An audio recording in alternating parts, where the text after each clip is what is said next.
Hey, today I'm going to show you this adjustable desk. This is really cool. So what I like about this, I can stand up and work if I want to, and it's very versatile and affordable at the same time. So if you want to make this go down, you just press this lever right here, and you can push it down just like this. Put some weight on it because it's as low as that. So if you're sitting down, you can do that as well if you want to sit down on your desk. And I also like this too because this can actually go right underneath a couch or something like that too if you want to work on your computer or something like that.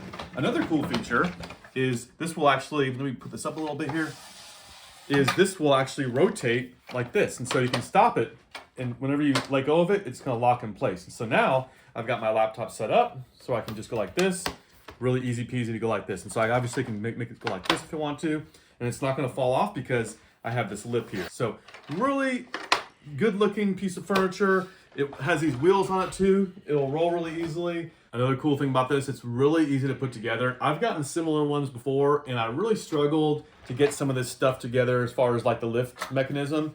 This comes already with this in. You just do a little bit of assembly and you're good to go. So that's a huge deal about this one. So really everything you need, whether you're gonna have a home office where you actually wanna be stationary and maybe stand up sometimes. Also, if you want to just sit down and just chill, you can do that as well. So it's very versatile in that way. Glad I get to use this. Looking forward to using this in the future.